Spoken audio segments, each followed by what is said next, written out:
Range പ്രശ്നമുള്ള സ്ഥലമാണ്. ഈ ബാങ്കുകാരുടെ ജാമർ വെച്ചിട്ടുണ്ട്. അതുകൊണ്ട് വിളിച്ചാൽ കിട്ടില്ല ഏട്ടാ.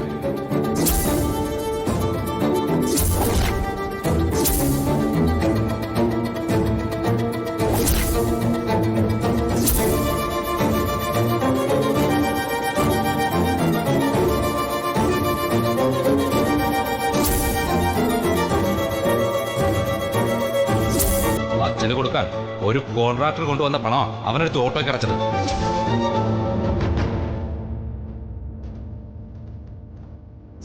പൈസ തീർച്ചയായിട്ടും തിരിച്ചു തന്നിരിക്കും കുറുപ്പ് സാറേ. ഇത് മാധവൻ നായരുടെ വാക്കാ.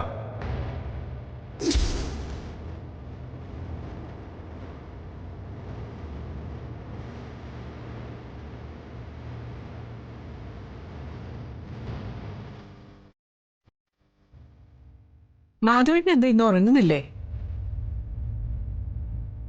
ഇന്നാണെങ്കിൽ രാത്രി ചപ്പാത്തിയും കഴിച്ചില്ല. കഞ്ഞി മതിയോന്ന് ചോദിച്ചപ്പോ വേണമെന്ന് പറഞ്ഞു. പൊരിയേരി കഞ്ഞി വെച്ചപ്പോ അതും കഴിച്ചില്ല. എന്തു പറ്റി മാധവേട്ടാ? മാധവേട്ടാ,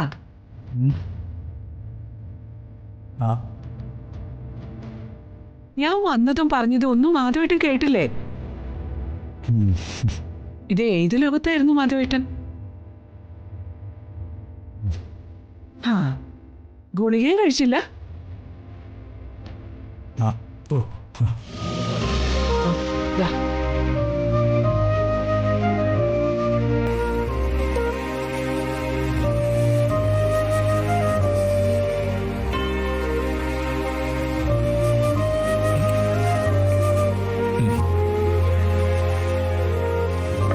മാധവേട്ടൻ എന്താ ഇങ്ങനെ ഒറ്റയ്ക്ക് ആലോചിച്ചു കൂട്ടുന്നത്?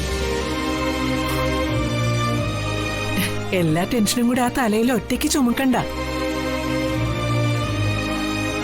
ദേ, ഭാര്യയെ പാതിയായിട്ട് കാണണമെന്നാ പരമശിവൻ പറഞ്ഞിരിക്കുന്നത്.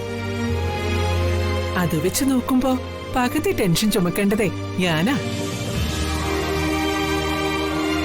അതുകൊണ്ട് മാധവേട്ടന് എന്ത് ടെൻഷനാണെങ്കിലും ഒന്ന് തുറന്നു പറയും. അത് വർഷയുടെ പ്രസവവും കാര്യങ്ങളൊക്കെ വരികയല്ലേ. അപ്പോൾ പണത്തിൻ്റെ ആവശ്യവും കൂടി വരും.